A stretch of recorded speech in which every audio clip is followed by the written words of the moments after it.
Hello everyone. It is Ty from the Misplay here, and I'm here to show off my Altergeist deck profile. If you've never watched any of our deck profile videos here on the Misplay, Josh and I run a slightly different format. So we run a pure format, and what that means for us is no out of archetype cards in the extra deck, and only some out of archetype cards in the main deck, assuming they fit the theme. And so you won't be seeing any crazy link like out of archetype stuff, no Link Karibos, no Zeuses, no Appaloosas. So we really try to have fun with what the archetype can do within itself, and giving it just a few tech cards that fit. I'm going to be showing off my Altergeist deck today. Altergeist is a deck I've been playing for... I picked it up when Multifaker got put back to 3. And I'm absolutely loving it. It's been one of my strongest decks for a long time. I think it's super fun, super dynamic, and I really enjoy the plays. So I'm here to show it off. So we'll start with the monsters. The card that got me into the deck, Altergeist Multifaker. Of course we ran it at 3. I absolutely love this deck. This is a control deck. If you don't know anything about Altergeist, is very much a control deck, super trap based. I barely run any spells. Some people don't run any, I only run a few. So Multifaker, if I activate a trap card, I can special summon it, and then I can special summon a different Altergeist monster from my deck in defense position. So 2 for the price of 0. Multifaker is absolutely incredible. I see why it was limited or banned, I'm not sure what it was, but I see why it was restricted as it was, because it is absolutely incredible. I'll then show the card typically that I'm looking to special summon from the deck. That is Altergeist Silquetus. That's typically my target with Multifaker.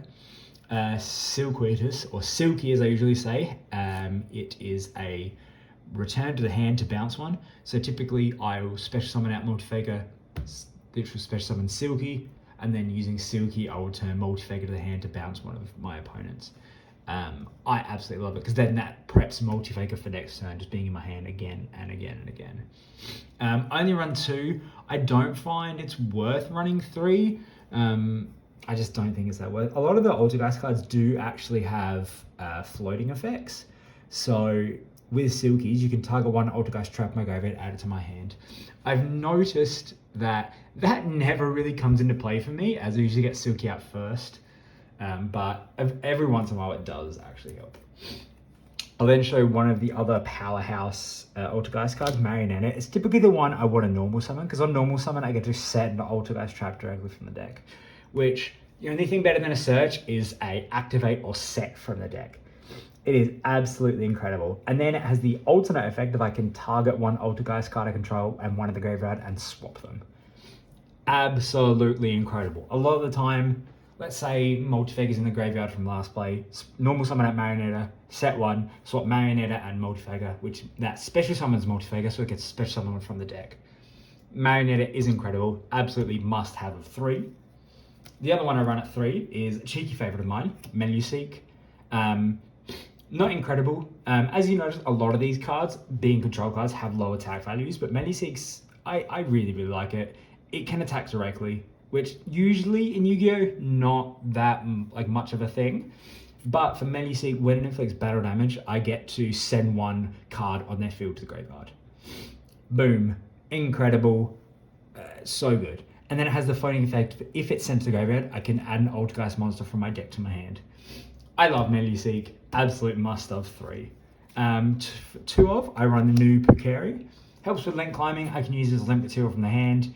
Then it has a once per duel effect, where I can, if a link is summoned while it's in the graveyard, I can add it back to my hand. So it just helps with link climbing, because this deck, it may not look like it, but it does actually have some tough time special summoning, especially through interruptions. And then 2 Altergeist I know aren't really people's favorites, but I like to run them anyway. Kunqueri. It is a special summon and attack negate, and then it's essentially a monster effect negate while they're both in the field. I like Kunqueri, it's just a bit of a wall. Then the other one I know no one runs, for Finalag, he is a taunt. Any attacks have to go to him, any monster effects, or any card effects have to go to him. So I like him, it's just a bit of a taunt wall. That is all the Altergeist monsters I play. I've thought about going down on one Kukeri and then cutting out for Finalag in general, but I just don't know what to fill the hole with. Like, I do run 1 out of archetype Altergeist like monster card, which is either the Sun Magician. I have mixed thoughts. When you normal summon it or flip face up, I can special summon a spellcaster with 1500 defense from the deck. And where did Silky go? Silky, if I can find it, has 1500 defense. It's just a cheap way to get Silky out if you didn't open Multifaker. I'm not too excited about running this. I might cut it down to 0 because I'm never really happy when I draw it. It just feels like a replacement. But that is all the monsters I run. Now we're going to the spells because there's not that many because most are on traps. I run 3 Pot of Duality, all 3 different variations, including a misprint, because I don't really special summon too much on my turn. I do a bit more now since Pukeri, I can link climb a bit more, but essentially everyone knows what Pot of Duality was. Excavate 3, can't special summon for the rest of that turn. For a bit of Floodgates, we play Secret Village because they're all spellcasters. And we play Magician's Left Hand because they're all spellcasters, Regeki, and then Call By. Pretty simple, pretty staple, like some spellcaster staples, then just some staples. And that's all the spells. So we'll quickly move on to the traps because there are a lot. If you know anything about Altergeist, you know this is an absolute must-have 3 of. Once per turn, you can shuffle 1 Altergeist card from your hand or face-up field into the deck to search a monster. So good, so good. But the best part about it, it works with Multifaker. So let's say in my hand, I've opened, the Precari, but no Multifaker. I can activate Personal Spoofing to put Precari in the deck to search out Multifaker. And since Multifaker was in my hand when that chain or effect ended, it then activates Multifaker's effect to special summon. So you essentially get a free special, 2 free special summons from the deck off a single trap card. Incredible, must have 3 of. If you don't get it in starting hand, it can be rough. Because it's not an Altergeist card, you can't set it with Marionetta. Absolute must have 3 on the deck. For other Altergeist traps, I run 2 Protocol. So the activation and effects of Altergeist cards on my field cannot be negated. Good blanket protection, and then it's a monster effect negate at the cost of sending another Altergeist card I control the graveyard. Very, very good. 2 of. Tempted to run 3, but because of Marionetta, I typically find it's just better at 2. I have 2 Manifestation, which is essentially just a monster reborn in trap form. I think it's pretty good. It has a banish effect to target, like recycle an Altergeist trap. It's all right. I like that I can just search it with Marionetta whenever I need it.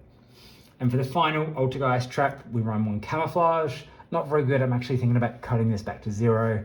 But just, I use it for Mediseek because I really like Mediseek. But it's essentially target 1 Altergeist you control, equip this to it, can't be targeted for attacks, and your opponent cannot target it with monster effects. It just essentially makes them invisible, stealth them, can't be attacked or affected. Then for other traps, so I run 3 Imperm. Now you might be thinking, oh, that's not really an Altergeist card. What is that doing? Josh and I were talking about it. We feel like it works too well with Multifaker's effect. Like it feels like it's right. It feels within theme. The only other deck would use this in would be Cyber Dragon, obviously. I then run 2 Anti-Spell because I only use spells, and then 2 Solemns. This deck is so control heavy with its main deck, and with this extra deck too. But like just the amount of stop-start bounces. Sends, and I find this just works really, really well.